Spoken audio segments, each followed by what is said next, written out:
Artis bernama Nathalie Sarah mungkin tak asing lagi di dunia hiburan tanah air. Sejak tahun 2000-an, ia telah mulai membintangi berbagai sinetron dan juga menjadi presenter acara televisi. Namanya mulai dikenal publik setelah dia membintangi sinetron Kawin Gantung pada 2004 bersama dengan aktor Didi Riyadi dan Olga Syahputra. Memiliki nama lengkap Nathalie Sarah Sianipar ini lahir di Bandung pada tanggal 1 Desember 1983 dari pasangan Kafson Sianipar dan Nurmiati. Anak pertama dari 6 bersaudara ini mengalir darah keturunan Batak dari sang ayah serta keturunan Sunda dari sang ibu. Lantas, seperti apa masa kecil Nathalie Sarah bersama keluarga tercintanya?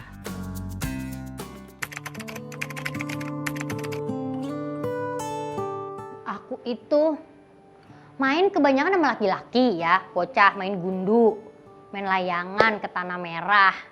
Terus jadi aku tuh sering pergi gitu nggak bilang-bilang. Jadi pernah suatu saat sampai maghrib mamaku nyari aku pergi deh tuh. Padahal sebenarnya emang main, nggak ngapa-ngapain. Dicariin mungkin ya orang tua panik ya, semua anak ada beberapa anak. Pulang-pulang digebukin pakai sapu lidi, pakai sapu ijuk gitu. Terus kamu gitu. Jadi emang aku lebih ke gitu demen. Kalau dulu kan kayak bolang ya, kayak anak-anak kecil gitu. Kalau sekarang mungkin main gadget. Tapi kalau dulu tuh kita kemana, ke rel kereta api, kemana, kayak bukan goa ya, kayak lebih ke kebon gitu. Main dari daun-daun kebon gitu. Jadi kayak main perosotan dari tanah merah gujragan gitu undakan. Jadi lebih ke aku bandelnya ya gitu, main.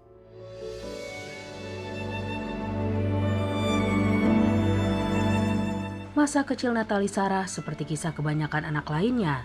Dimulai dengan cerita indah dan hangatnya dari orang tua yang menyayanginya, namun takdir memintanya untuk merasakan kepahitan perpisahan kedua orang tuanya.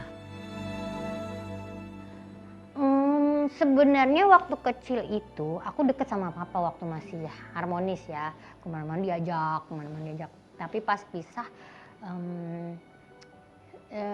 kita itu ngerasa karena papa udah punya keluarga baru ya, jadi aku ngerasa kan mama perempuan ya, ditinggalin dengan papa punya keluarga baru sendiri pada waktu itu ya. Jadi kita ngerasa ya udahlah kita ngejaga mama kita gitu. Bukan mama kita yang membatasi nggak ketemu sama papa ya, tapi emang kitanya yang jadi jalan hidup papa pilih dengan keluarga baru, ya udah kita jagain mama gitu. Jadi kita selama itu dekat dengan mama, jadi malah jauh dari papa waktu itu.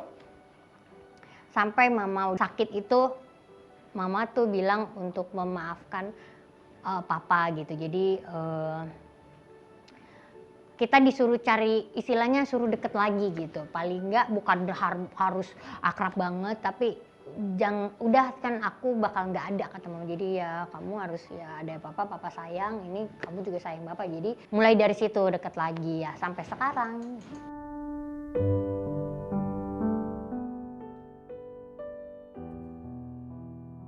Sebenarnya aku sangat menyayangi dua orang tua aku ya, cuman karena memang kondisi mereka tidak harmonis sehingga harus berpisah. Ya udah kita mau nggak mau dari kecil udah harus bisa nerima gitu dengan kondisi itu gitu. Ya kepengennya sih kita aku sama adik-adikku ya, itu mama papa tuh selalu bersama sampai akhir hayat. Cuma ternyata jodohnya beda gitu ya.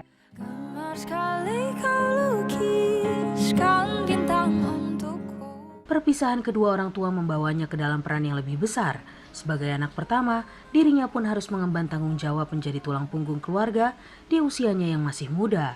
Terbebani ya mau nggak mau, itu waktu itu jadi memang harus nerima. Dari kecil aja udah begitu, jagain adik dua, belum lagi kondisinya waktu itu. Kita kalau anak yang dititip-titip tuh di rumah orang yang ada anak-anaknya, kan nggak sama ya. Awalnya mungkin mereka oke, care, kesian, lama-lama mungkin kita bandel atau kita terlalu aktif. Kayak anak kecil kan kadang fun-fun aja, nggak ngerasa di rumah orang harus ngapain. Jadi kita lama-lama disuruh harus nyuci piring. Tapi sebenarnya bukan niat ngebabuin ya, bukan. Tapi memang diajarin buat tahu diri mungkin ya. Tapi mungkin dari situ aku dan adik-adikku itu kita jadi kayak belajar lebih mandiri, harus nerima kenyataan gitu. Aku tak sempurna, Tak perlu sempurna, akan kurayakan apa adanya. Banyak sekali pengalaman yang dihadapi seorang Natali Sarah, namun setiap kejadian yang membentuk dirinya dilalui dengan kelapangan hati. Tapi di balik ketegarannya, ada suatu momen yang membuatnya merasakan titik terendah dalam hidupnya. Waktu aku nikah, kawin lari itu dulu nggak disetujuin orang tua, terus aku menjadi mu'alaf masuk Islam, itu aku pisah juga. Nah itu dia, aku tuh titik aku terendah waktu itu. Terus nggak punya teman, diusir keluarga, terus apa lagi ya? Ya gitu deh, nggak ada yang bantu kecuali mama. Sampai akhirnya balik lagi ke mama setelah diusir gitu sama keluarga gitu. Karena ya kondisi waktu itu ya aku pindah agama gitu.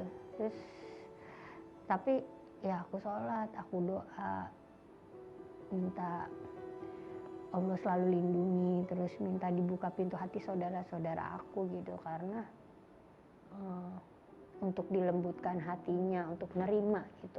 Ku ingin saat ini engkau ada di sini,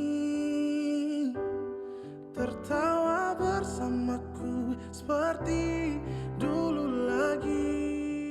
Setelah melewati titik terendah dalam hidupnya, tahun 2017, Natali kembali mengalami tahun terberat karena kepergian sang ibu tercinta untuk selamanya. Dari yang kalau apa-apa curhat, yang nggak penting curhat, terus dengerin dia ngoceh, dengerin dia kalau cerita. Adikku kan ada 5 masing-masing, adikmu yang satu gini, terus kita yang nyautin. Tapi seneng aja gitu, mama jangan ini dong, jangan dengerin itu, jadi gitu. Jadi dia juga sendiri nggak ada temen ngobrol kan, harusnya suaminya kan waktu itu yang dijadiin sharing. Karena nggak ada aku pun juga demikian. Ini aku lagi nggak ada syuting nih ma, gini doain ya, aku nggak bisa ngasih mama lagi lebih gitu. Engkau ada di sini, tertawa bersamaku seperti dulu lagi, walau hanya sebentar Tuhan. Ngobrol sama kita sebenarnya bukan niatnya mau minta duit doang gitu.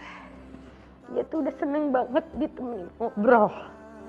Hati ini hanya rindu.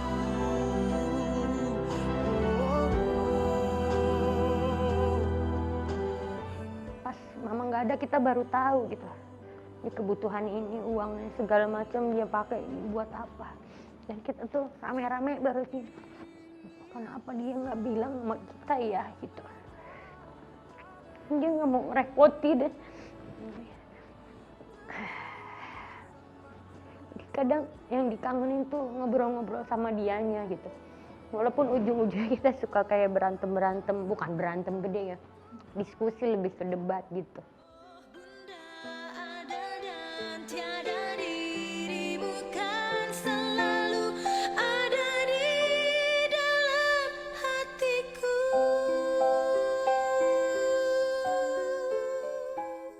Dalam keheningan malam, Natali Sarah sampai saat ini masih merindukan kehadiran sang ibu yang kini berada di surga. Kerinduannya membentuk untayan pesan mengalun indah dari bibirnya untuk sang ibu. Jadi mau nyampein makasih gitu mama. Dan sebenarnya masih pengen gitu ngobrol-ngobrol, terus ketemu, peluk. Terus ngeliat dia main sama cucu. Terus apa ya, ngajak jalan-jalan. Nginep-nginep di rumah aku gitu. Dahulu